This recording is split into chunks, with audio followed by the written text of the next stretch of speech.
Y cuando llega la muerte, ¿qué pasa? Cuando llega la muerte, dejo el cuerpo y me vuelvo otra vez a donde está. La vida empieza antes de nacer y no termina en la muerte. Dije, ¿dónde está mi cuerpo? Miré a la izquierda y mi cuerpo estaba aquí, sentado a mi lado.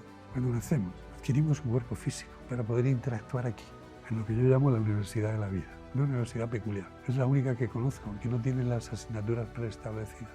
El ser espiritual decide nacer, pero decide nacer con quién, dónde y para qué. De vida solamente hay una. Me parece que hay muchas muertes, porque cada cuerpo que habitamos al final muere. Eres un ser de luz, que cuando le pierdas el miedo a la muerte vas a aprender a vivir. En esta vida solamente hay que hacer dos cosas, amar y perdonar.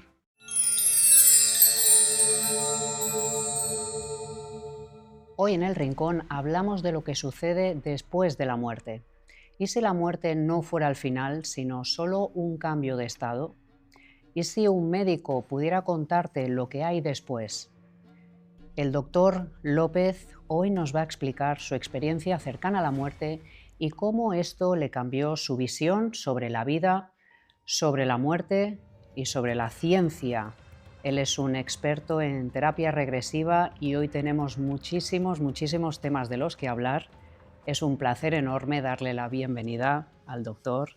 ¿Qué tal? Muy buenas tardes, bienvenido al Rincón. Muy buenas tardes, bien hallado. Gracias por invitarme a tu programa. Muchísimas gracias. Como ya adelantaba, hay muchísimos temas súper interesantes. La audiencia está ansiosa de saber mucho. Es un honor tenerle aquí, un médico reconocido que se ha especializado en terapia regresiva, que ahondaremos en el tema, que precisamente tuvo una experiencia cercana a la muerte, que nos contará en detalle. Y me gustaría empezar abriendo el tema, cómo en su día, qué es lo que le llevó a abrirse y a pensar que pudiera haber algo más allá de la muerte. Pues muy bien, buenas tardes. Lo que me llevó a abrirme fue simplemente la curiosidad de saber si en realidad la muerte era el final y se acabó, o por el contrario, es un proceso, ¿sí? Con una terminación diferente. Y esto me inquietaba porque durante los 25 años que estuve en el servicio de urgencias de mi hospital comarcal, pues vi muchas personas morir en 25 años. Y eso me inquietaba saber, ¿sí? Y como el universo no da punzada sin hilo, ¿sí? Pues fíjate, un hombre de ciencia como yo te dice ahora, al cabo de los 29 años investigando sobre esto, que de alguna manera el universo se ocupó de mí. Y claro, esto suena fuerte cuando lo dice un hombre de ciencia. Y se ocupó de mí porque pasaron cosas. Porque hace 35 años, por ejemplo, yo no hubiese estado sentado aquí para hablar de este tema. Yo soy consciente de que el tema que vamos a tocar aquí esta tarde no es ciencia. Y yo soy un hombre de ciencia. No es ciencia, no, pero es evidencia. Y llevo, como digo, durante estos 29 años observando esta evidencia. Y esta evidencia, como todas las evidencias cuando son contundentes, ¿sí? Cuando son innegables, te llevan al conocimiento. Claro, el conocimiento es el que me ha llevado a mí la evidencia. Como he dicho antes, no es demostrable por la ciencia, pero sí ha pasado algo. Y ha pasado que atendiendo a ese conocimiento he podido percibir con meridiana claridad que nada es lo que parece. Y eso es importante. Porque empecé buscando qué es lo que pasa en la muerte. Ten en cuenta que en la Facultad de Medicina no nos hablaron de esto. Ten en cuenta que en la Facultad de Medicina nos llegaron a decir o transmitir que la muerte es el fracaso de la medicina. Vaya. Entonces, se le da una omnipotencia a la medicina que creo que no llega a esos niveles, ¿no? Pero bueno, el tema no es analizar esto. El tema es que ese era el conocimiento que yo tenía. Y como te repito, como vi morir mucha gente, vi cosas raras, digamos, entre comillas, que pasaban en algunos momentos previos a la muerte o incluso durante la muerte. De vez en cuando, claro. Pero lo bastante y lo suficiente para que yo dijera, aquí, ¿qué pasa? Como el universo se ocupa de ti, ¿sabes qué pasa? Que a veces cualquier persona recibe de alguien un mensaje y si no le da credibilidad, si no le transmite credibilidad al mensajero, no presta atención al mensaje.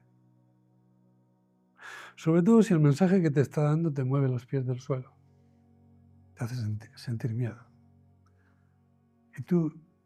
Y esto por desgracia alguna vez lo hice, hace muchísimos años. Cuando alguien te cuenta, por ejemplo, esta realidad, ¿no? Tú como médico te inquietas, ¿cómo que la muerte no es el final? Como te hace sentir incómodo. Y esto lamentablemente yo lo hice alguna vez, no muchas, algunas veces contadas, ¿no? Menos mal. Pues te quedas mirando a la persona que te lo dice, así de arriba abajo. Y le dice, por cierto, un momento, pero tú eres médico. Y si no es médico y se encoge, dice, ¡guau! Esos temas, ¿sabe lo que estaba haciendo yo en esos momentos?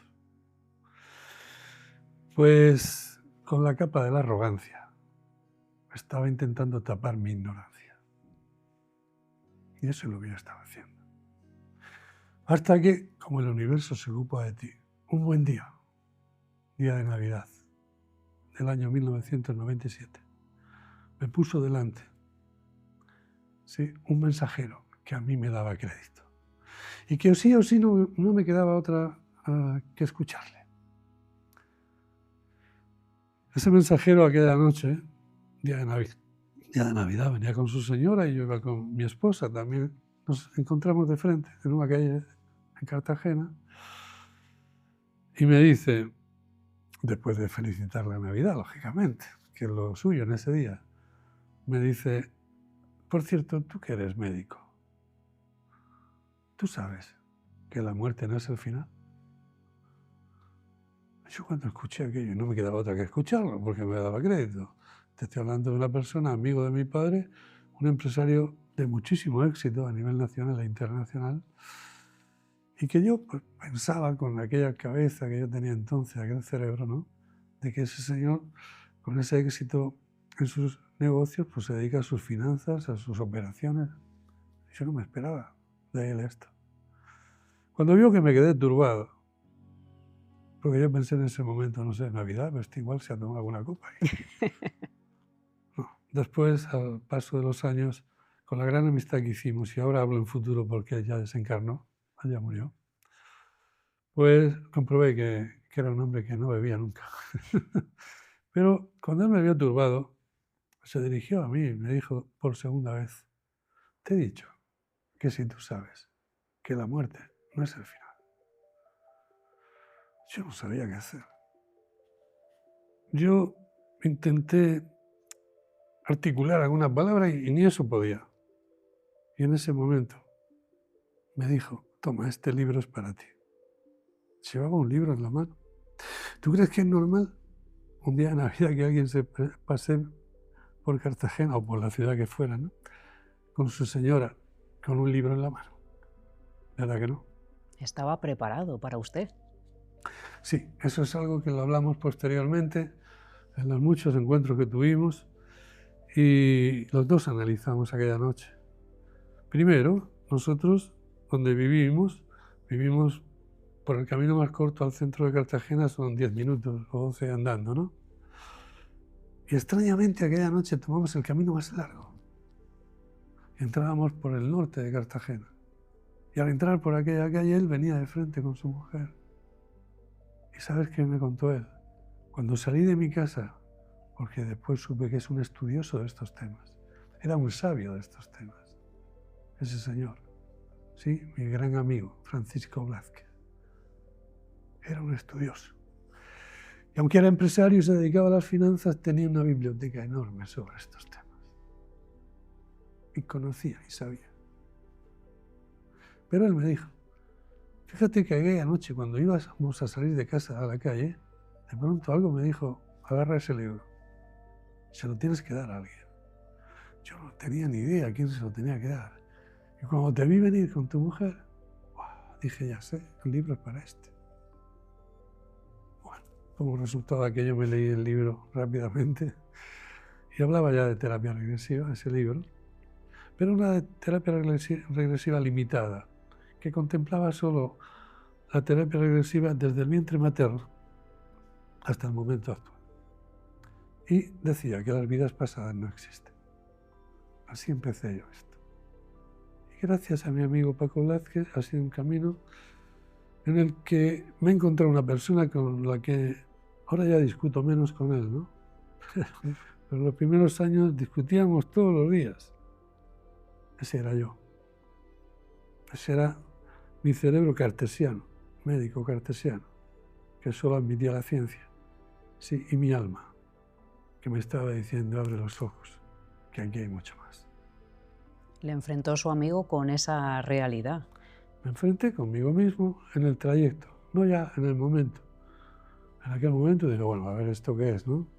Pero cuando empecé a descubrir, empecé a trabajar, empecé a hacer, bueno, aquello fue increíble, ¿no? Yo mismo no admitía ciertas cosas. Yo recuerdo los primeros tiempos cuando trabajaba con pacientes que revivían el vientre, o sea, la estancia en su vientre materno. Claro, como médico yo decía, vamos a ver, aquí nadie se acuerda de haber estado en el vientre de su madre. Aquí nadie se acuerda de haber nacido. ¿Por qué no lo recordamos? Pues porque el consciente no estuvo en el vientre de mi madre. Estuve yo. ¿Y yo quién soy? Soy ese ser espiritual que he decidido venir a nacer. Yo estoy en el vientre de mi madre durante 9 meses, habitualmente, ¿no? Que es el tiempo que necesita ese vehículo que va a ser mi cuerpo físico para formarse. Y cuando nace, ¿ya está formado del todo? No. Le faltan cositas que afinar.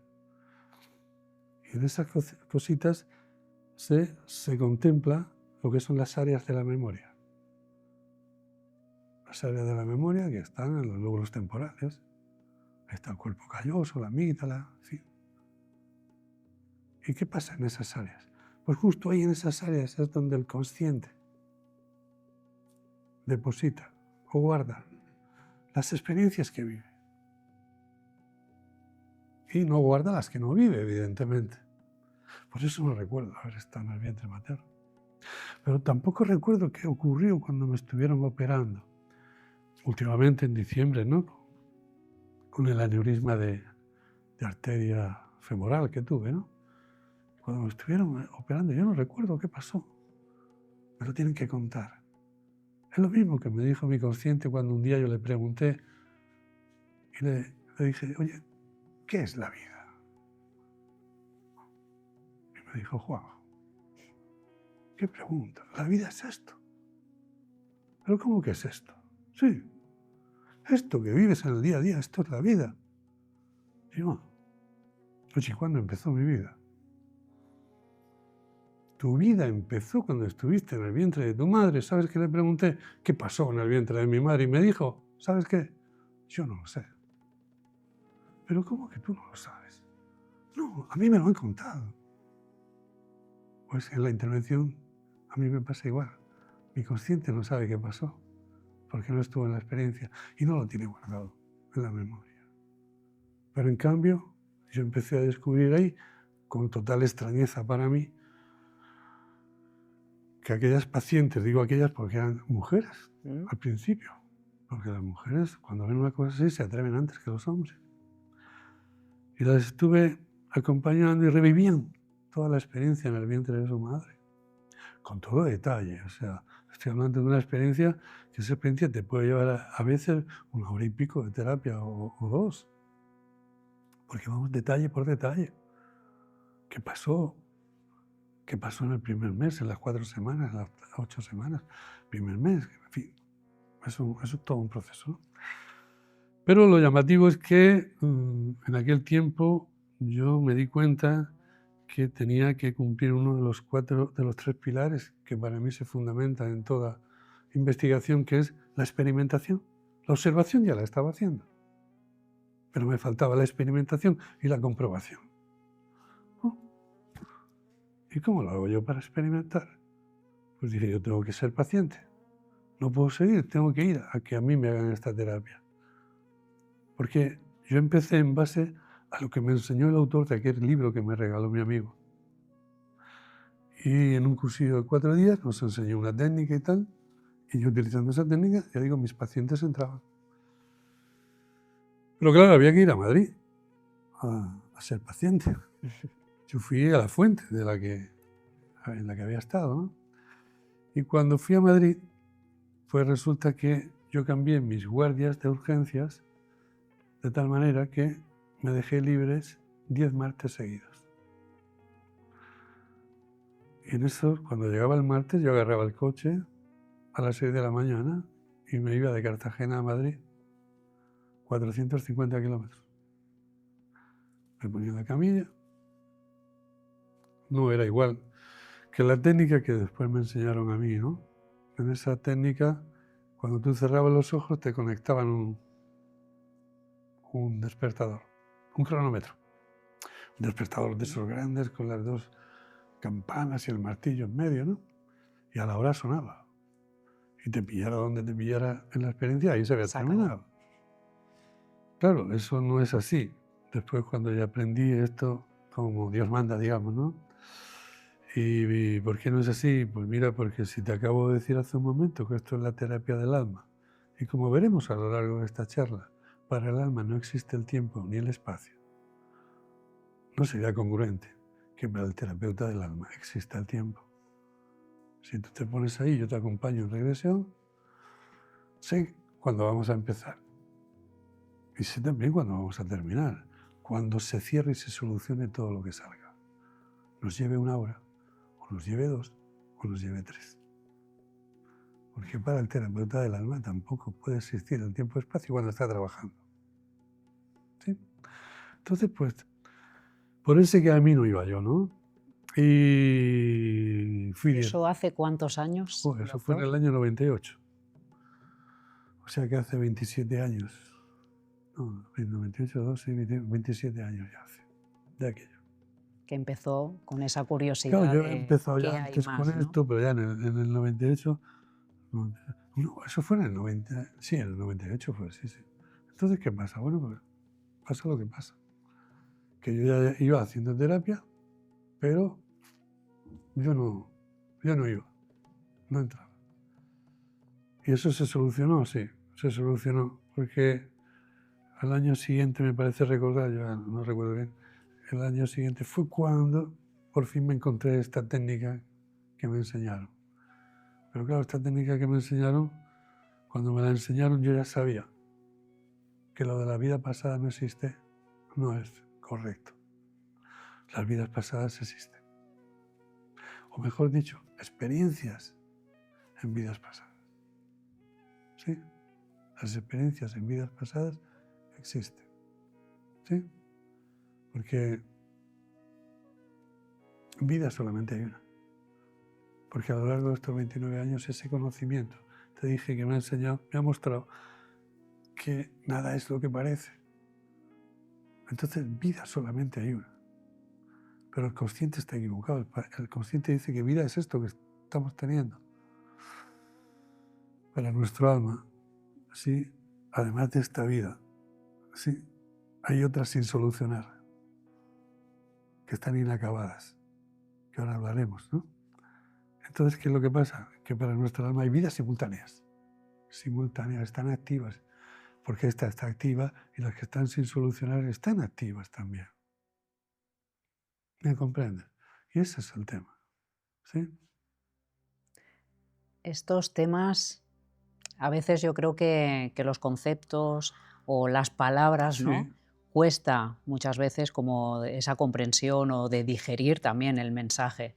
Sí. Al final a la audiencia, ¿no? Le surgen muchas dudas, nos dejan muchísimos comentarios y se crean hasta debates, ¿no? Con todo este tema de Sí, las vidas pasadas, si existen, si no, la bueno, reencarnación. sí, es un tema interesante. Aparte, ha comentado lo del vientre materno, también me consta que hay muchísimas evidencias, casos de niños que recuerdan, niños a día de hoy, ¿no? Que recuerdan vidas pasadas, que Sí, te dan datos exactos de sí, nombres, de fechas, incluso de cómo murieron en sí, esas vidas, y luego han ido a comprobarlo claro. y es verídico. ¿Cómo puede ocurrir Sí, esto? ¿Qué explicación científica sí, pero tiene si la hay? me has hecho 3 preguntas en una. Sí, vamos a desgranarlo. Vamos a desgranarlo. Sí. Que hay niños que en su primera infancia, entendiendo por primera infancia desde que nacen hasta los 6 años, recuerdan haber tenido vidas anteriores a esta, haber vivido en otro cuerpo. Porque como te he dicho antes, lo primero que me enseñó la evidencia es que vida solamente hay una. Lo que pasa es que hay muchas muertes. Sí, porque cada cuerpo que habitamos al final muere. Entonces, estos niños son capaces de recordar experiencias en esos cuerpos pasados. ¿Sí? ¿Y a qué se debe que lo pueden recordar? Ahí está el trabajo del doctor Ian Stevenson, que localizó hasta 3.000 casos. Y hoy en día me consta, y así es además, que hay un equipo de psiquiatras y psicólogos siguiendo su obra. Entonces, ¿a qué se debe que el niño, en ese periodo de edad, puede recordar? ¿Sí? Puede recordar vidas pasadas. Si el alma no recuerda. Claro, si en este cuerpo físico, ¿no? Que tenemos esta mente, Pero no el está el almacenado. alma le muestra al niño la vida pasada. Y él la ve. Y dice, tú no eres mi papá, tú no eres mi mamá. Yo tengo otro papá, tengo otra mamá. O yo no pertenezco a esta ciudad, yo vivo en otra ciudad. Y he tenido un cuerpo anterior. Y ahí tenía familia y estaba casada, como decía una de las niñas. Entonces, con un equipo de psicólogos fueron a comprobar todo esto. Y efectivamente, el niño o la niña estaba en lo cierto. ¿Sí? O sea que esto es un gran estudio que hizo Ian Stevenson y bueno, ahí está. A ver quién demuestra lo contrario. La evidencia es total. Ahora, científicamente, ¿por qué pasa esto? La ciencia todavía no lo ha demostrado. Claro, hay evidencia, pero Eso no es, está demostrado por la ciencia. eso es evidencia. Entonces, como yo te decía, en el vientre materno, bueno, yo no entré, hasta que en el 11 intento entré. Pero 11 regresiones. sí, yo al 11 intento entré, pero fue ya sin cronómetro.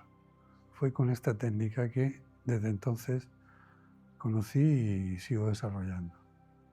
Pero en aquel entonces, cuando no entraba, yo no entraba como paciente, ¿sabes qué pensé? ¿Qué? Esto es un rollo, esto se lo inventan. Mm, ahí ya Con lo entraba la cual me duda. dejo la terapia esta. Esto es una tontería. Pero el universo otra vez apareció. Sí, sí, Incansable. incansable, sí. Apareció y fíjate cómo apareció. Imagínate que hoy lunes tú eres mi paciente y revives el vientre materno.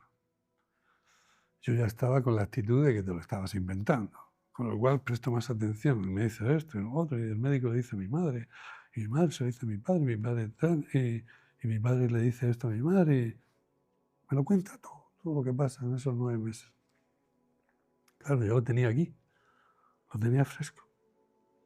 Y el miércoles vienen a visitarme, pues, a la consulta de la medicina alopática, ¿sí? Tu papá y tu mamá. Y resulta que yo estoy atendiendo a tu mamá por un problema de dolores articulares y demás.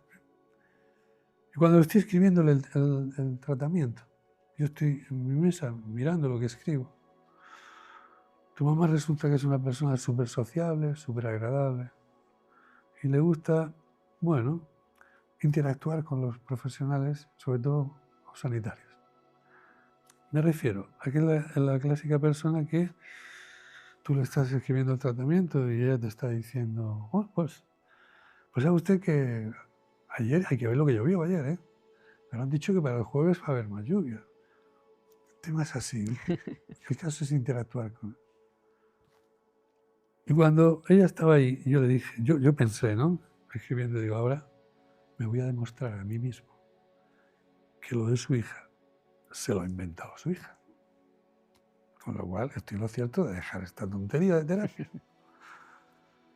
Y sin levantar la vista le dije, oye, fulanita, tú cuando te quedaste embarazada pasó esto. Le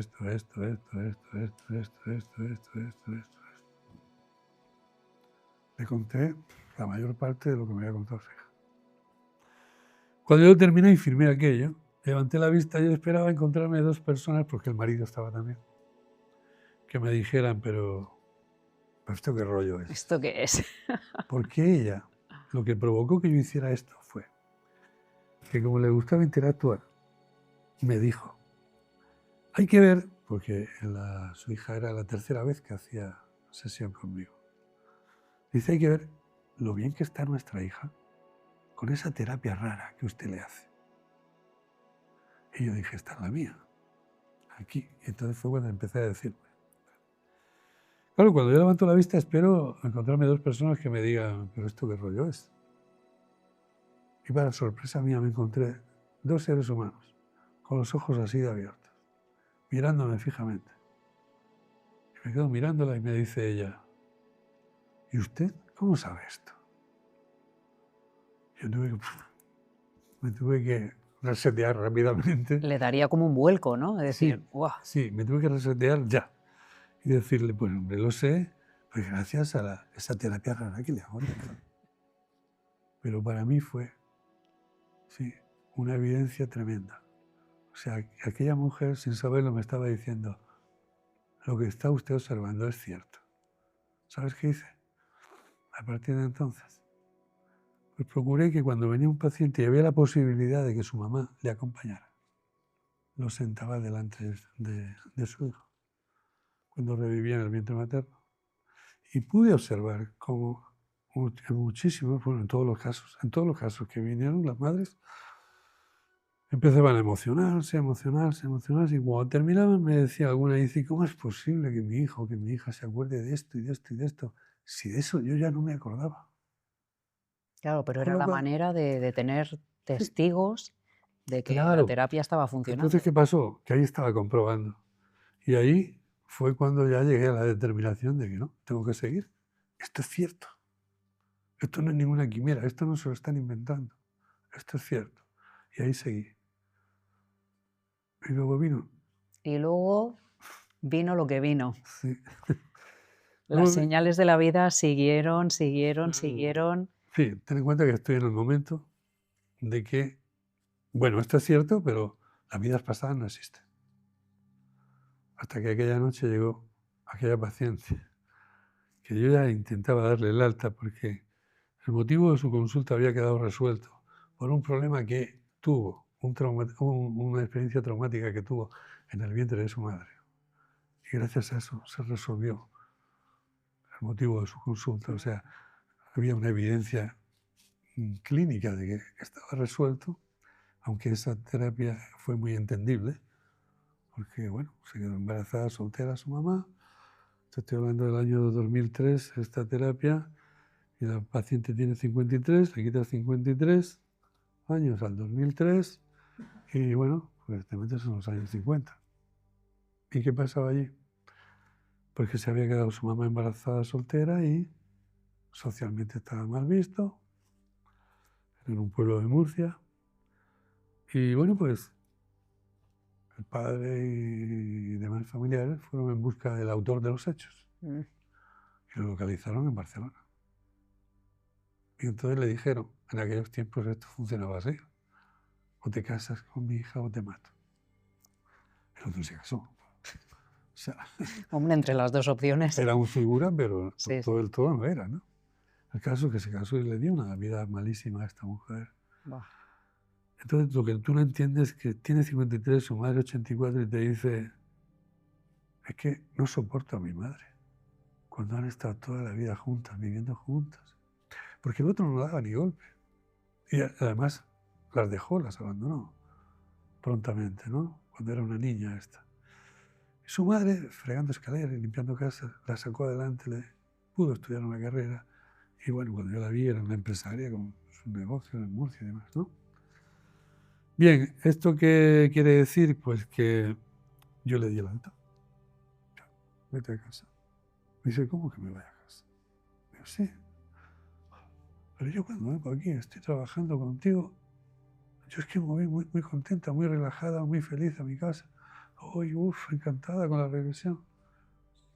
Y yo decía, pero bueno, vamos a ver si ya estás.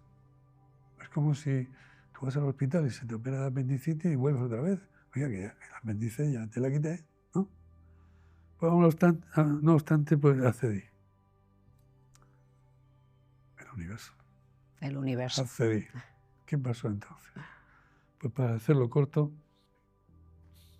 ella cerró los ojos, se colocó allí, yo me pongo a su lado y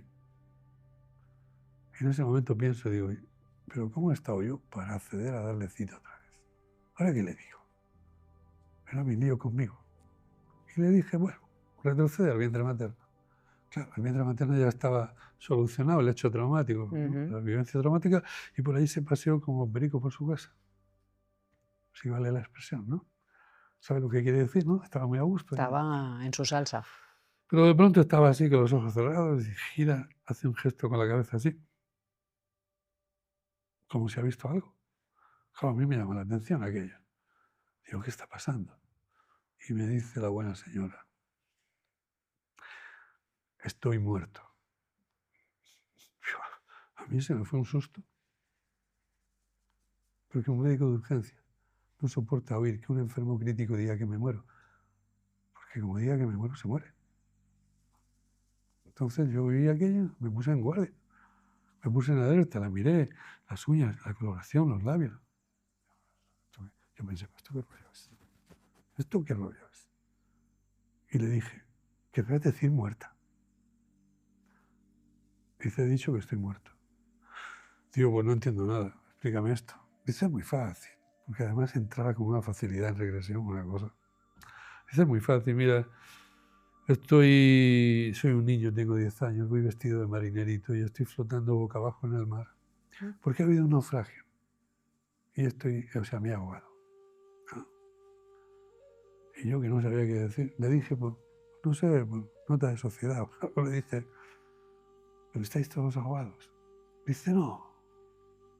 Hace así, girando como que está viendo algo, y dice, por aquí viene un marinero que viene muy agotado ya. Viene nadando, agarrado a un palo, ¿no?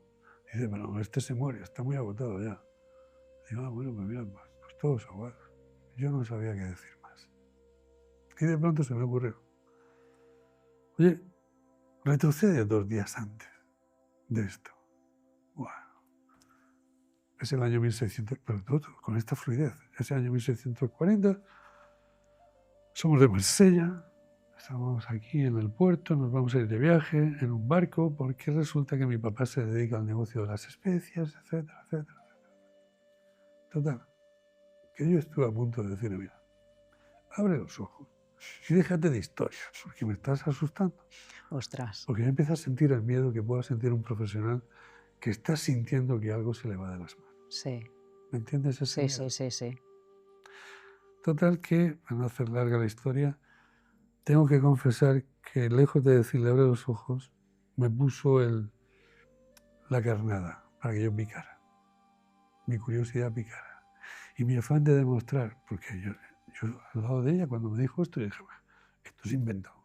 Sí o sí, o sea, esto es inventado. O sea, esto es una imaginación que tiene esta mujer. Se está quedando conmigo. Sí, total que le dije,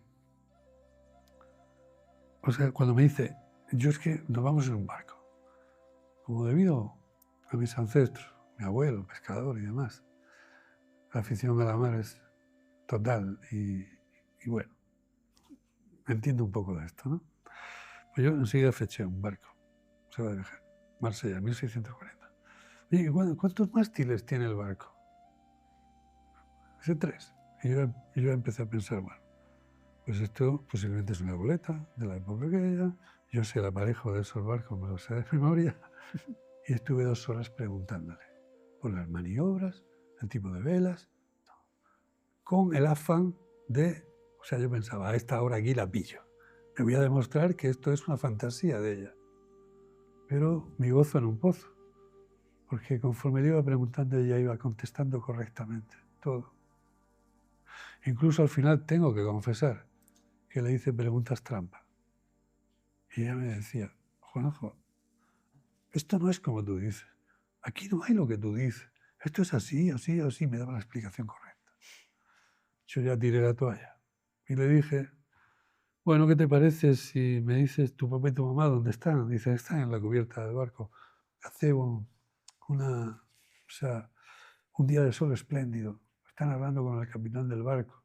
Y le pregunté y le dije, ¿tú podrías acercarte y transmitirme su conversación? Dice, sí, claro. No, ella estaba dispuesta. Va y empieza de pronto a hablarme en perfecto francés. Y al principio pensé, digo, esta mujer sabe francés, porque yo conozco un poco el francés, y no me estaba hablando en francés de academia, no, me estaba hablando en francés de la France, de Francés Francia, nativo. nativo. Y yo pensé, digo, esta sabe francés. Terminamos. Me pongo delante de ella, y ella más contenta, más feliz, me dice, Juanjo, ¿esto qué ha sido? Digo, bueno, si tú sabrás, porque Dímelo tú tú. me lo has contado a mí. Dice, no, yo me siento de maravilla, estoy muy, muy feliz, muy a gusto. Digo, ¿estás bien? ¿O ¿sabes quién eres? ¿Cómo te llamas? ¿Sí? Yo le hice una exploración neurológica para descartar que debido a esto ella hubiese sufrido algún trastorno y quedarme ya tranquilo, ¿no? Y le digo, ¿tú es que sabes francés? Dice, yo no. Digo, pero tú me has hablado en francés. Era de lo único que no era consciente haber hecho. Ella me decía, no, yo te he hablado en castellano. No, tú me has hablado en francés. Eso es lo que se llama, después lo he visto en muchas experiencias, lógicamente, eso es lo que se llama xenoglosia. Cuando el paciente está en una regresión, en una vida pasada, en una nación diferente a la española, es capaz de hablar en ese idioma. ¿Me comprendes? Esto es algo bastante frecuente, pero algo que a mí jamás me llamó la atención, ¿no? Porque terapéuticamente no sirve para nada. Cuando alguien se pone a hablarte en ese idioma, le dice, oye, háblame en castellano, que puedes hablarme en castellano. O cuando te dicen, no, es que estoy al lado de unas personas que están hablando un idioma que no es castellano. Digo, sí, pero dime en castellano qué están diciendo. Y automáticamente te lo dice. ¿Vale? Bien, pues eso es como apareció en mí las vidas pasadas, la experiencia de vidas pasadas. Y cuando ella se fue a las 12 de la noche, porque te he de decir que estuvimos 4 horas, de 8 a 12, yo seguí mi consulta hasta las 2 de la mañana, dándole vueltas a esto, sintiendo el miedo de un profesional que algo se le ha ido de las manos. Por eso le hice una exploración neurológica para asegurarme de que no había afectación y que se iba bien. Y a las 2 de la mañana decidí no seguir con esta terapia.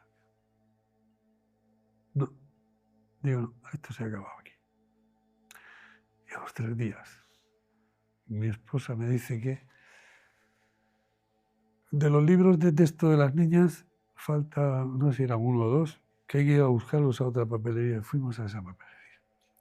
Y allí, sin comérmelo y sin bebérmelo, como se dice, me tropecé de frente con una torre de libros de bolsillo. Me llamó la atención, me atrajo uno en concreto, lo agarré y dice, muchas vidas, muchos maestros, de Brian Weiss. Así conocí la terapia regresiva. Bueno, la conocí 3 días antes, de vidas pasadas. Así conocí la asistencia de vidas pasadas en regresión. Y el libro me ratificó, me dijo de alguna manera, tranquilo, que esto también me pasó a mí. Porque él cuenta, el doctor Weiss, cuenta ahí en ese libro, ¿verdad?, su experiencia con Elizabeth, cuando espontáneamente se le fue a revivir una experiencia en vida pasada. Y bueno, pues era tan grande mi inexperiencia, o sea, mi ignorancia, mejor dicho, en esta terapia, que cuando terminé, me lo leí aquella noche el libro, cuando terminé, Y de así suspiré y dije, bueno, pues ya somos dos. Sigamos. Claro, pero mi ignorancia era supina en ese momento sobre esto. Yo no sabía que además de él estaba Morris Nesterton, o que estaba Edith Fiore, o Michael Newton. Sí, no sabía que existían estos autores y que habían publicado, ¿no? Y hasta ese momento yo nunca le hice caso al libro Vida después de la vida de Raymond Moody. ¿Me sigues? Yo no sabía nada de esto. Pensaba que era él solo, pero después pude comprobar que son muchos. Entre otros, pues mira, el doctor Grof, Stalin Grof y el doctor Maslow, que hoy en día son considerados como los padres de la psicología transpersonal. ¿Y qué es psicología transpersonal? Asignatura, disciplina que se aplica o que se estudia en el grado de psicología. ¿Qué es psicología transpersonal? Terapia regresiva. Y para comprobarlo, basta con leer el libro La mente holotrópica del doctor Stalin Grof, que publicó en 1992. Tú lo lees, ese libro, y ves las experiencias que cuenta. Y lees un libro de Weiss, del doctor Cavoli, de Morris Nesterton, si me permites, alguno mío, están diciendo lo mismo. Tenemos unos cuantos aquí. Están diciendo lo mismo. Luego, entonces, que nadie se rasgue la vestidura. Terapia regresiva, ¿qué? Perdona. Hay mucha evidencia y hay literatura. Hay mucha evidencia sobre lo primero. el tema. Mucha evidencia lo primero. Pero es que la terapia regresiva no es una moda. No es algo que se haya puesto de moda ahora. Quizá está llegando ahora al gran público, si me lo permite, o se está difundiendo más. La gente tiene curiosidad, quiere saber más. Sí, ten en cuenta que con la terapia regresiva te abres al conocimiento de lo que es la vida espiritual, la realidad espiritual. Te abres al conocimiento de que somos seres espirituales encarnados en cuerpos físicos. Fíjate cómo habla un hombre de ciencia. Sí, después de, 29 años hago el año que viene, estoy ya casi en los 29, ¿no? Después de estos casi 29 años, pues investigando sobre esto. Elegimos venir a esta vida, doctor. Sí, pero no te contesté a la tercera pregunta, que era la reencarnación. Correcto. Si me permite. Sí. Bueno, mira, la reencarnación es algo que se aceptaba en nuestra religión. Sí, se aceptaba hasta el año 535 después de Cristo, ¿sí? Donde el emperador Justiniano, en aquella época, ¿sí?, pues publicó unos escritos en contra de los escritos de Orígenes de Alejandría, que era y es uno de los grandes teólogos de la cristiandad. Él sí, Orígenes de Alejandría, admitía la existencia de la reencarnación, pero Justiniano, sí, la anuló. Y en el año 553, en el segundo, si no recuerdo mal, segundo concilio de Constantinopla, fue cuando se decretó que la creencia en la reencarnación era herética. O sea, si tú creías en la reencarnación eras un hereje y podías ir a la hoguera para no pasar frío. Esto es así. Bien, ¿en qué se basaba Justiniano? ¿En qué se basaba esa iglesia?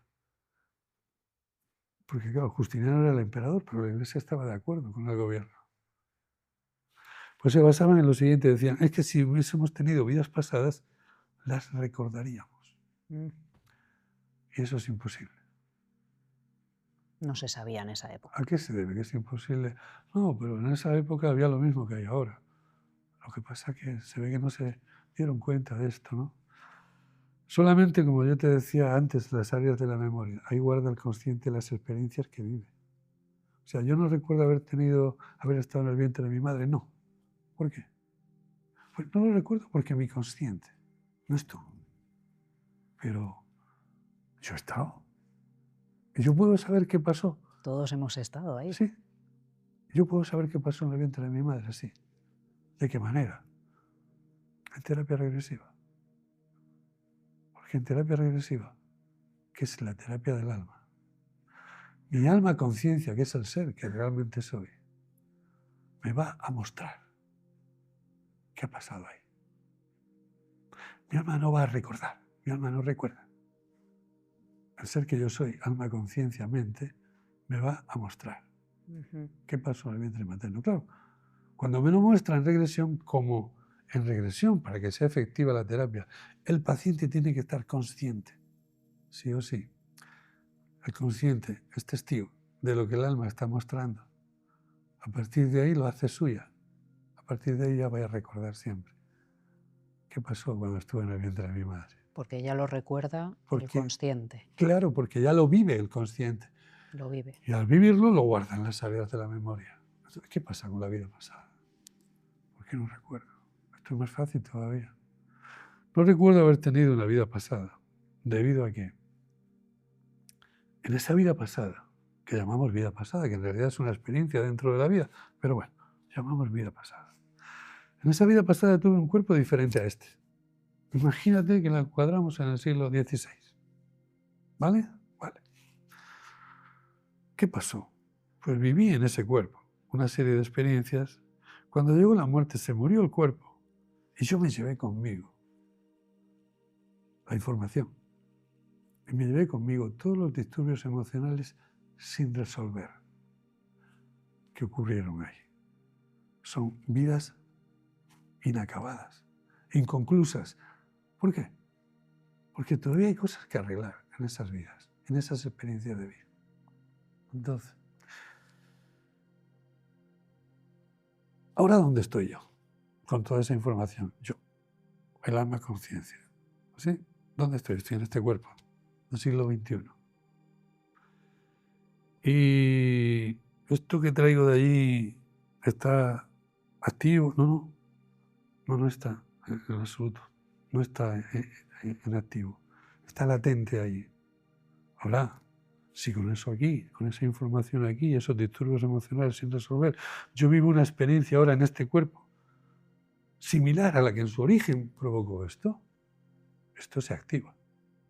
Y de pronto yo empiezo a sentir un miedo irracional, a sentir una sensación de abandono, a sentir una soledad enorme, a sentir una fobia tremenda, etcétera, etcétera, etcétera. Que la medicina alopática me ve, me estudia, porque la medicina alopática tiene unos medios increíbles para poder llegar a diagnósticos, mucho más que antes. Y te dicen, oye, Juanjo, lo tuyo no tiene origen orgánico. O sea, no encontramos origen orgánico. No sabemos a qué se debe esto. Y entonces, no te preocupes, seguramente lo tuyo es psicosomático. Muy bien. Y tú te vas a estar contento. El médico alopático, a veces, porque yo eso lo hice a veces, pues te dice lo tuyo es psicosomático, pero en realidad no sabe en profundidad lo que está diciendo. ¿Por qué digo esto? Pues porque te está diciendo la verdad. Y muchas veces el médico no es consciente de que lo está haciendo. ¿Y por qué digo te está diciendo la verdad? Porque te está diciendo el origen de lo que a ti te pasa. Está en el alma. Porque psicosomático. Psique significa alma y significa mente.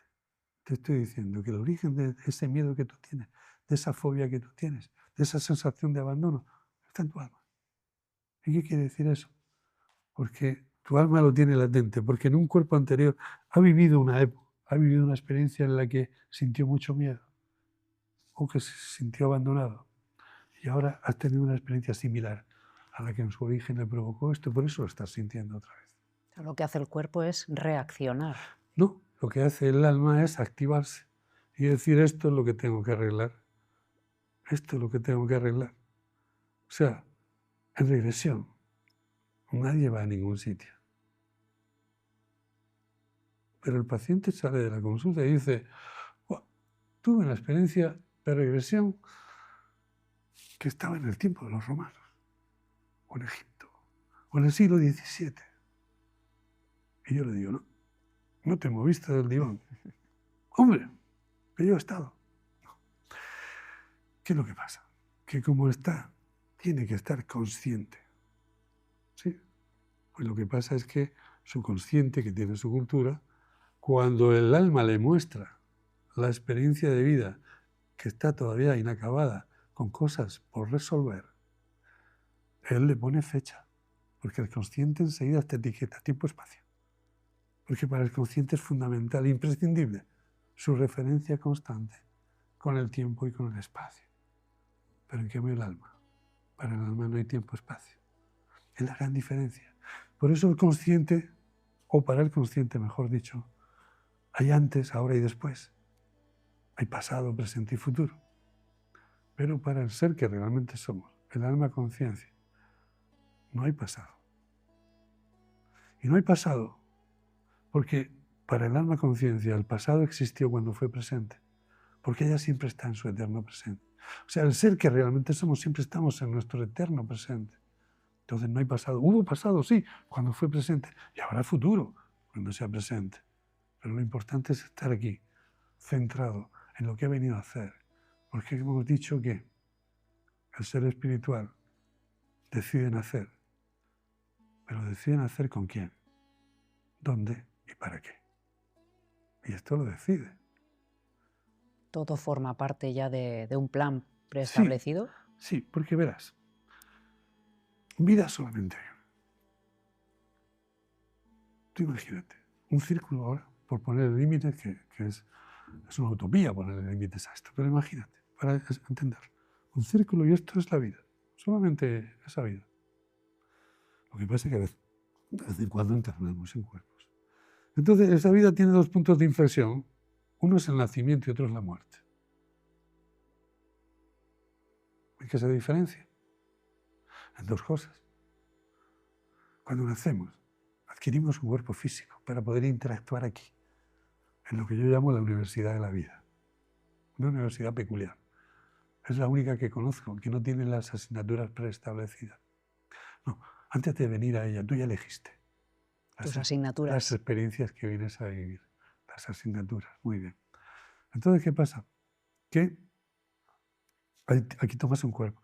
Y cuando llega la muerte, ¿qué pasa? Cuando llega la muerte, dejo el cuerpo y me vuelvo otra vez a donde estaba. Y la otra diferencia, ¿sabes cuál es? Es llamativa, muy llamativa. Vamos a ver, la otra diferencia es que cuando nacemos, nos ayudan a nacer. ¿Sabes por qué nos ayudan a nacer?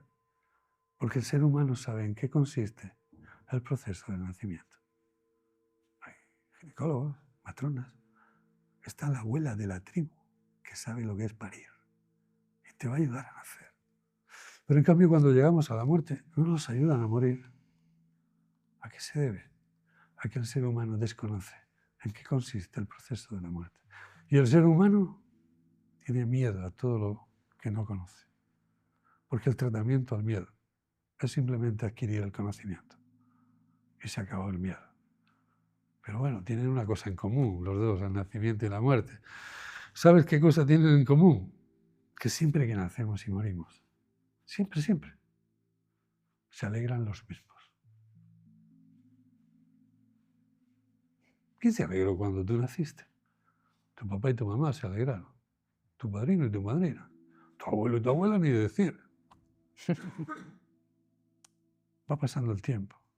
Posiblemente tengas una encarnación que es longeva. ¿Sí?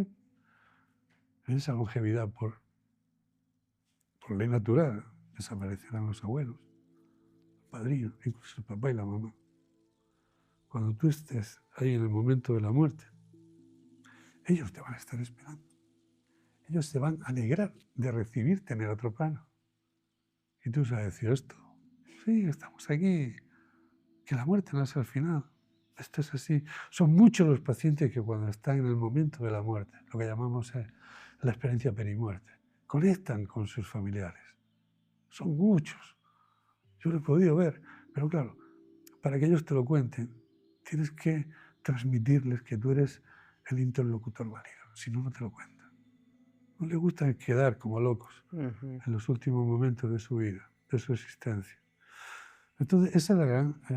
pero, claro, ese ciclo de la vida tiene dos hemisferios. El hemisferio norte, digamos, superior, que ahí estamos nosotros en estado puro. Es el estado espiritual, ahí estamos.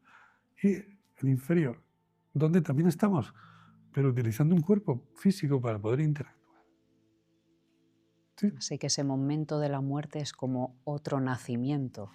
Bueno, sí, es otro nacimiento, sí, pero al mundo espiritual, efectivamente. Es otro nacimiento, Raquel, muy bien, eso es. Y usted ha estado muy cerca de ese plano y me gustaría ya abordar otro tema. Sí, pero déjame que te defina lo que es la terapia regresiva y así cerramos con ella. Cerramos el ciclo Sí. de la terapia regresiva Vamos a ver. porque seguro que la audiencia está deseando de escuchar lo que sucedió más tarde, pero terminemos Bueno, esta la terapia esta regresiva, parte. y con eso terminamos, decirte que apenas la hemos tocado en esta conversación, ¿sí? Pero bueno, Desde aquí no está pasa nada. invitado, lo hemos hablado antes Sí, fuera sí, de cámaras, sí, que posiblemente. sabíamos que en una hora era No, imposible abordar pero te la defino tanto. para que quede el concepto. ¿Qué es terapia regresiva? Mira, la terapia regresiva es una necesidad. Una necesidad, sí.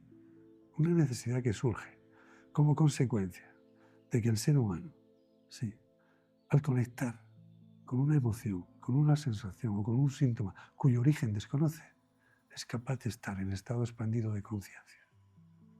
¿Y eso qué es?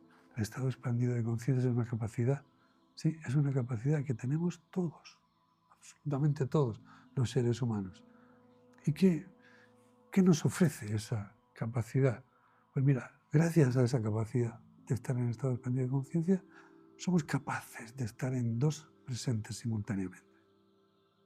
En este en el que estoy ahora y en el presente de la experiencia donde está el origen de lo que ando buscando, de ese miedo que nadie sabe de dónde viene. Y es igual que este origen, esa experiencia esté de hace 200 años como que hace 10.000 años, da igual, no hay tiempo-espacio. Claro. ¿Vale? El tema Pero es que no hay somos tiempo. capaces de estar ahí. Esto que, para terminar con la terapia regresiva, ¿qué quiere decir? Que cuando el ser humano está en regresión, está en estado expandido de conciencia siempre. Eso quiere decir que cuando el ser humano está en estado expandido de conciencia, ¿está en regresión? No, puede estar en regresión. O me puede estar contando su experiencia cercana a la muerte, porque la experiencia que tuvo cercana a la muerte es su alma conciencia la que se la cuenta a él. Es su alma conciencia la que se la muestra. Y él, estando consciente, la ve. Y al estar consciente lo integra en sus experiencias y lo guarda en su memoria. Y además, con una connotación, el que ha tenido una experiencia cercana a la muerte. Siempre. Si lo entrevistas hoy y te cuenta la experiencia. Y si lo entrevistas dentro de 2 años, te va a contar la misma experiencia con los mismos puntos y las mismas comas. Porque no ha sido una alucinación, no. Ha sido una realidad. Y muchos te dicen la realidad más grande que he tenido. ¿Me comprendes ya? Entonces, esto es así. Y decirte que muchas personas preguntan, bueno, ¿y qué se cura con la terapia regresiva? La terapia regresiva sirve para lo que sirve. O sea que no es la solución para todo, ni mucho menos. Yo muchas veces lo explico, ¿no? Y digo, esto no es la panacea, y efectivamente, sirve para lo que sirve. Es decir, si por desgracia alguien baja esta escalera y cae y se fractura la tibia y el peroné, yo no te voy a decir, oye, tranquilo, te voy a hacer una regresión. ¿No? Voy a llamar un traumatólogo, por favor, porque es lo que en ese momento ese ser humano necesita. Pero esto que te he dicho es tan espontáneo que hay personas que van por la calle y están en regresión, o en su trabajo y en momentos dados del día están en regresión. ¿Sí? Y para terminar con la regresión, más que qué es lo que se cura, yo me gustaría transmitir a la audiencia qué es lo que se descubre. Y se descubren 4 cosas. Que somos seres espirituales encarnados en un cuerpo físico. Que tenemos una capacidad de amar infinita. Tenemos una capacidad de perdonar infinita. Y la muerte existe. Porque hay un duelo. Porque hay una pérdida material. Pero no es el final. Y esto lo ves con claridad meridiana en una experiencia que tengas en terapia regresiva, sobre todo en la vida pasada. que es donde yo buscaba que me explicaran qué era la muerte. Y ahí lo pude ver. Nunca termino o doy por finalizada una sesión de regresión en vida pasada hasta que no revive el paciente la muerte. Porque la muerte pasa muchísimas cosas, que ahora no es el momento ni hay tiempo, pero muchísimas, más de las que te puedes imaginar, que pueden marcar tu experiencia en la vida siguiente, que la pueden marcar a fuego además, ¿sí? Entonces es fundamental, es imprescindible, pero lo importante que fue que son miles los pacientes que he visto, miles. Entonces, ¿qué pasa? Que me dicen todos, el 100%, resumiendo mucho, me dicen, estoy viendo mi cuerpo, estoy viendo una luz o un ser de luz que me está esperando. Cuando llegan a la luz, todos tienen el problema de la inefabilidad, que su consciente no encuentra las palabras adecuadas para explicar lo que la conciencia, sin ese, le está mostrando, le está transmitiendo su experiencia, el alma-conciencia. Pero este consciente y esta conciencia no tienen las herramientas necesarias e imprescindibles para darle forma, para darle una explicación racional a lo que están recibiendo. Eso es inefabilidad. Pero al insistirle, y yo soy muy pesado muchas veces, insisto, ¿sabes qué me dicen? El 100%, mira, no encuentro las palabras para explicarte bien esto, pero lo que sí te puedo asegurar es que el amor y la paz que estoy sintiendo jamás lo había sentido hasta hoy. Y ahora seguimos. Y hay un punto muy curioso en lo que explica en estas regresiones que no termina hasta revivir esa muerte, en esas historias tal como lo explican y que les cuesta encontrar palabras, hay muchas similitudes con los testimonios de experiencias cercanas a la muerte. Ahí es donde se ratifica o uno es consciente de que hay algo más después de la muerte, y ahora ya iremos a la experiencia cercana a la muerte. Yo no le llamaría similitudes, porque es exactamente igual. Igual. Sí. O sea, una persona en regresión reviviendo esa muerte Te es dice, como un testimonio de experiencia cercana a la muerte. Eso es, te dice lo mismo que te explica en la entrevista el que ha tenido la experiencia cercana a la muerte. También te dice, he visto mi cuerpo. También te dice, he visto una luz. Después le cuesta trabajo desarrollar algunas cosas. Sí, unos más que otros, ¿no? Hay algunos, tengo que confesar que hay algunos que amplían un poco bastante. Entonces yo me planteé poder trabajar con estos pacientes. Yo tengo recopilados pues 80 y tantos casos, quizá casi 100 ya, ¿no? De experiencias cercanas a la muerte. Y bueno, pues lo que les propuse a muchos de ellos, en concreto fueron 14 los que quisieron, aunque ahora hay más, me estoy planteando escribir una segunda parte de ese libro, que es mi cuarto libro, de El alma en la experiencia cercana a la muerte. El alma en la experiencia cercana a la muerte. Sí, ¿por qué se titula así? Porque el paciente en regresión te cuenta su experiencia. Y te cuenta esto y esto. Vale.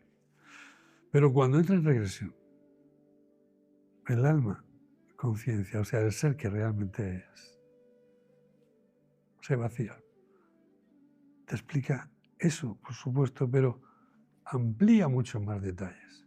E incluso empieza a contarte experiencias vividas en esa experiencia cercana a la muerte, ¿sí? Vivencias, mejor dicho, que ha tenido ahí, que no te las había explicado en la entrevista, pero no porque te quisiera ocultar nada, sino simplemente porque no lo memorizaba.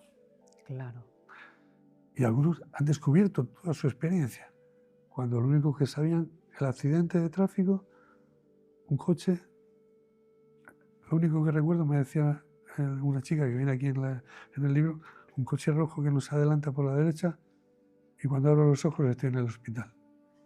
Pues en regresión me explicó todos los detalles, cómo paró un camión, cómo bajó el camionero, cómo les ayudó su amiga y ella que iban detrás del coche, salieron proyectadas por el cristal. Como si ahí se detuviera el tiempo y sí que a cámara lenta pudieran Eso ver es, todo lo que pasó. Sí, porque cuando no hay tiempo, espacio, el alma-conciencia te lo explica al ritmo que tú quieras.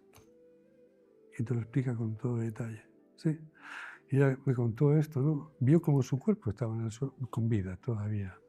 Respiraba. Ella lo veía y como el camionero se acercó, comprobó que su cuerpo respiraba y dijo, bueno, esta está viva. La puso de lado incluso, por si tiene vómitos, la puso de lado. Entonces buscó dónde está el cuerpo de mi amiga. Y también estaba, un poco más para allá. Pero ese sí estaba muerto. Entonces él vio ahí en esa experiencia como su amiga todavía estaba allí al lado de ese cuerpo. ¿Y sabe lo que hizo? Ayudarle a ir a la luz. Fue algo precioso, esa experiencia. ¿Vale? Wow. Así que eso. Y luego encuentras que hay otra situación en que el ser humano te cuenta exactamente lo mismo que te contó el que revivió su muerte en vida pasada y que te contó el que ha tenido una experiencia cercana a la muerte. Y es el moribundo. Cuando te pones a pie de cama con él. Y yo he tenido la oportunidad de hacerlo por mi profesión. Pues tuvimos aquí en Plató también el placer de entrevistar y charlar con Andrés San Pedro, que creo que también es otro de los testimonios que incluye en su libro. Este libro, sí. Muy recomendable también porque es eso, es contado con mucho detalle. Sí. Y bueno, no sé si usted se incluye en su propio libro, porque usted es un testimonio en primera persona de experiencia cercana a la muerte. Y vamos a ese tema porque después de todo lo que nos ha explicado, yo creo que la audiencia puede quedar impactada de que usted mismo tuvo una experiencia. Sí, que me gustaría que nos pudiera comentar. Sí, pero en la presentación, ¿verdad, Raquel? Te escuché que decías, bueno, el médico que tuvo una experiencia cercana a la muerte y esto le hizo cambiar. No, yo ya estaba cambiado. Claro, ya iba con ventaja con todos los años de terapia regresiva. Sí, yo llevaba justo 20 años. 20 años con esto. Yo ya estaba llegando a conclusiones. Yo ya estaba llegando a conclusiones, por ejemplo, de lo que hemos hablado, el consciente, la consciencia. ¿La ECM fue otra prueba más del universo?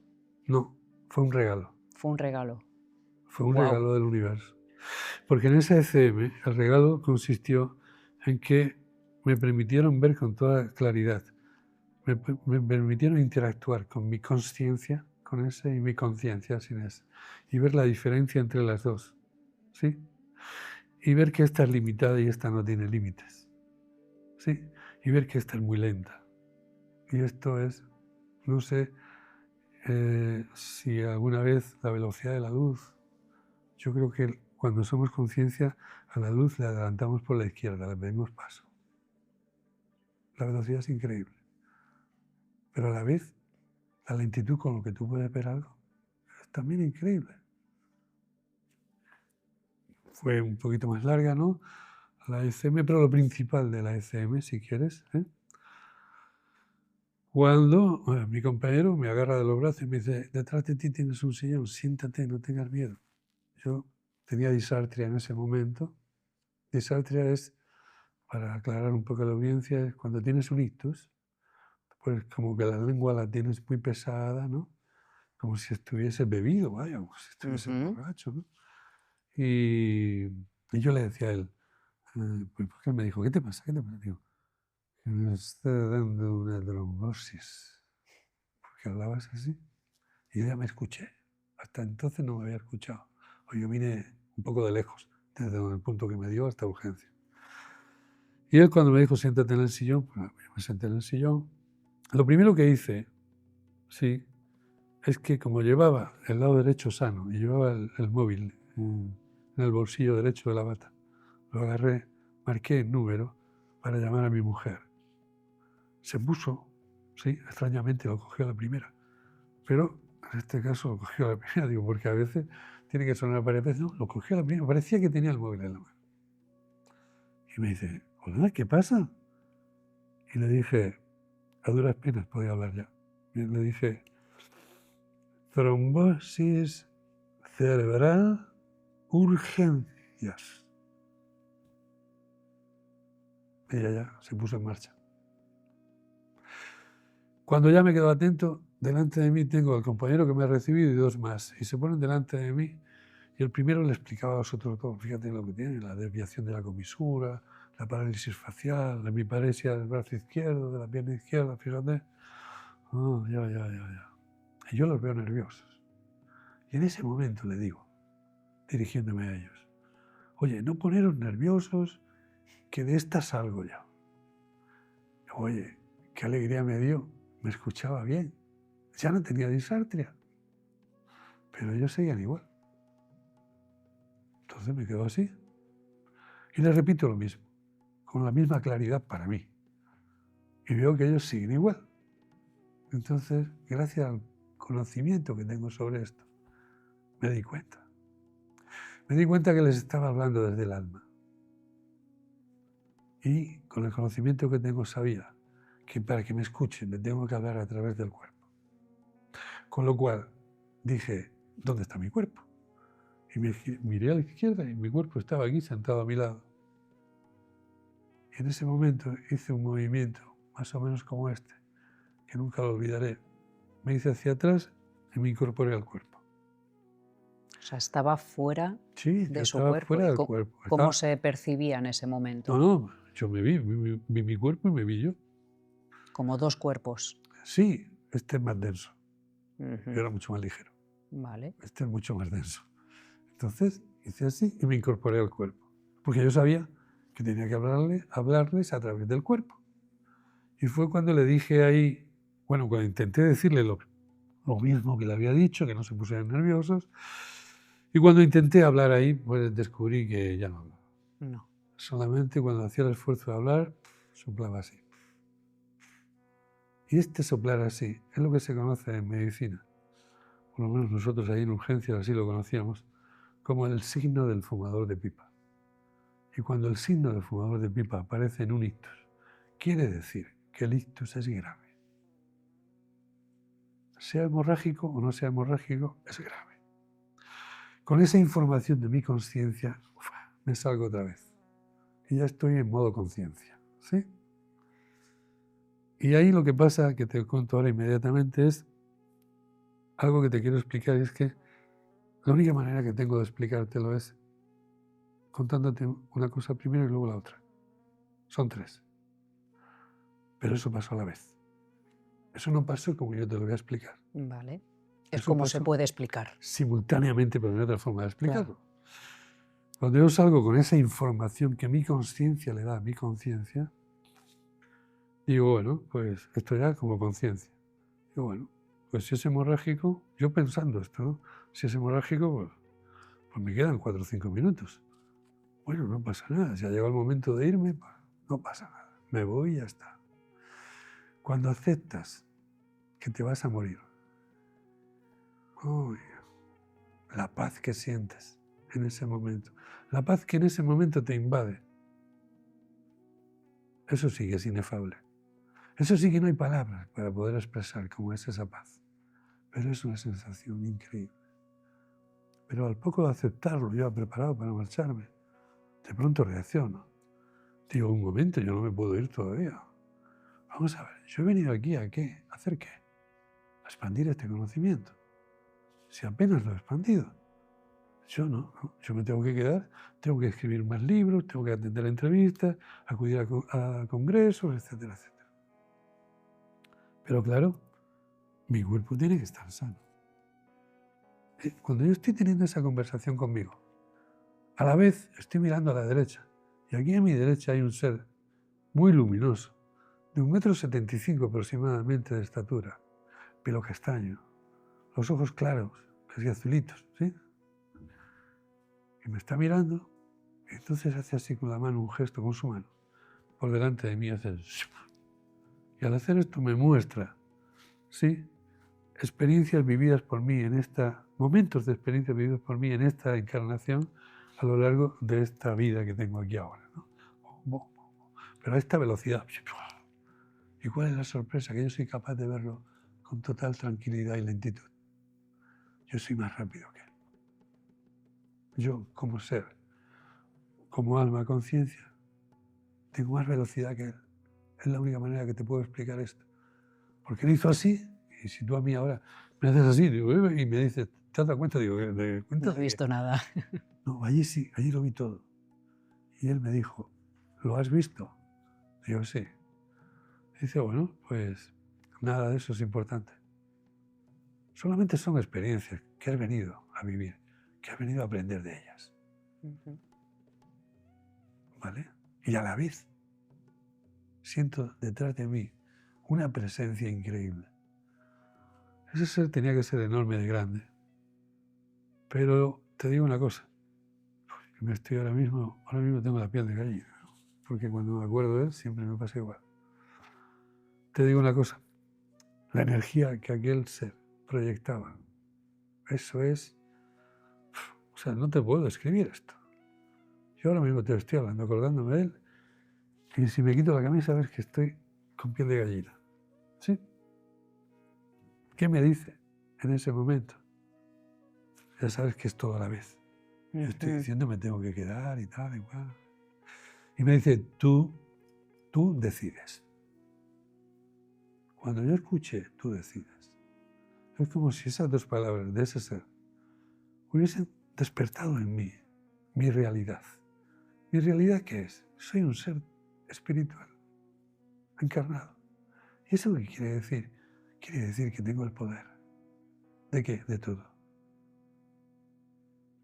Y en ese convencimiento pleno fue cuando dije, bueno, pues como yo decido que me quedo aquí, que no me voy. Pero mi cuerpo tiene que estar sano ya. Claro. Y cuando digo ya, mis compañeros me agarran, yo me incorporo al cuerpo porque estábamos esperando una cama. Y la cama, imagínate que yo estaba aquí sentado, la cama estaba pues un poco más que tu sillón, ahí. O sea, una distancia. Me llevan, me pongo a la izquierda de la cama. En ese momento aparecen las dos neurólogas que habían sido avisadas para que vinieran a verme porque le dijeron que tengo un ictus. Y una de ellas dice, pero bueno, ¿qué pasa aquí esta tarde? ¿Qué pasa aquí? Vamos a ver. Juanjo tenía que estar ya en la cama. Porque tengo que explorarlo. Y a mí que me tenían cogido, me giro hacia ella y le digo, escúchame, ¿me acuesto vestido o me quito la ropa? Y mi compañero me agita el brazo y dice, Juanjo, que no tienes disartria, que ya hablas perfectamente. Digo, ostras, es verdad, suéltame el brazo. Y dice, con mi brazo para arriba y para abajo. Y la pierna, a ver, muy bien. Me desnudé y me acosté y me exploró. Y cuando terminó la exploración, se quedó mirando a mis compañeros que tenía enfrente y les dijo, entonces yo me tengo que creer que hace 20 minutos o 30 minutos Juanjo tenía un ictus. Y los otros, sí. Y ella dijo, ¿por qué me lo tengo que creer? ¿Por qué le pasaba esto? Él vino diciendo, tengo la trombosis y nosotros hemos visto los síntomas y los síntomas del cuadro. Ella me miró y me dijo, mira Juan, si a mí no me cuentan esto, yo te diría ahora mismo, vístete, levántate, vístete y vete a tu casa que a ti no te pasa nada. Pero, en vista de lo que acabo de escuchar, te tengo que ingresar. Y me tuvieron 5 días en el hospital y me hicieron pruebas de todo. Y bueno, no encontraron motivo que justificara el ictus. ¿Y qué explicación lógica científica tiene esa recuperación instantánea? No, vamos a ver, lógica científica no tiene, vamos a ver. La ciencia no puede demostrar a qué se debe esto. Entonces la ciencia dice ictus transitorio. Quiere decir que un trombo te ha obstruido y de pronto se ha desobstruido. Ya está. Para la ciencia es un ictus transitorio. Te ha dado, pero se ha liberado y ya está. Y ya está normal. Así que ahí adquirí el compromiso de dedicarme a expandir este conocimiento, pero se me olvidó el compromiso. ¿Sí? Y seguí trabajando en la consulta. Y venga. Porque en aquella época yo no sabía decir que no. Ahora aprendí. O medio estoy aprendiendo ya. ¿Y qué pasa? Pues que después he tenido 1, 2, 6, 7 ictus. De 5 minutos cada uno. Pero 7. Y ¿Ha tenido alguna nueva experiencia cercana a la muerte? No, he tenido la sensación de haber estado negociando algo. ¿Negociando? Pero no sé exactamente esto. O sea que en su momento me pondré en regresión, me buscaré un terapeuta que me dé garantía para acompañarme y vamos a ver qué pasó ahí, ¿no? Pero es algo que no me preocupa esto. ¿Sí? ¿Y ahora en qué punto se encuentra, doctor? ¿En qué punto me encuentro? Mira, a estas alturas de mi vida, pues ya no creo que después de la muerte seguimos vivos. Y ya no lo creo porque ya lo sé. No necesito creerlo. Y a estas alturas de mi vida, Raquel, te puedo decir con toda seguridad, en base a mi experiencia profesional, no en base a lo que he leído, ni en base a lo que me han dicho, o en base a lo que yo he escuchado, no. Solamente en base a mi experiencia, que es lo que me da la fuerza. Porque eso constituye mi verdad, relativa, claro, pero es la mía. Entonces, en base a eso, a mi experiencia, te puedo decir que la vida empieza antes de nacer y no termina en la muerte. Y somos seres espirituales que decidimos nacer. Y cuando no tememos morir, aprendemos a vivir. Y esto me ha enseñado que para venir a la vida, venimos aquí para ser felices. No es correcto esto que dicen que tenemos que sufrir para aprender. No, no tenemos que sufrir, tenemos que hacer dos cosas. Una es amar y la otra es perdonar. Precioso mensaje. Y doctor, como decíamos al principio, esta es una primera charla, Sí. espero de muchas otras que vendrán en el futuro, porque quedan muchos temas por hablar, Sí, ahondar en los temas que hoy han salido también en esta conversación. sí. Tiene sus libros, me consta que tiene muchísimos más por publicar. Sí, en eso estoy. En estos libros hay muchísima enseñanza, testimonios, ha recogido muchísima sabiduría y me gustaría que a modo, bueno, mensaje para la audiencia, ¿no? Que se puedan ir con algún mensaje por parte suya de todas las experiencias que usted ha recogido, de todo lo que hemos hablado hoy, algún mensaje final para despedir esta entrevista para aquellos que quizá están sufriendo en esta vida, que no ven más allá, que teman a la muerte. ¿Qué les diría para despedirnos en el día de hoy? Pues lo que acabo de decir. Ahí esa es su cámara. Sí, les diría lo que acabo de decir. Sencillamente que nada es lo que parece, que somos mucho más de lo que aparentamos ser, pero muchísimo más. Y que, como acabo de decir, la vida empieza antes de nacer y no termina en la muerte.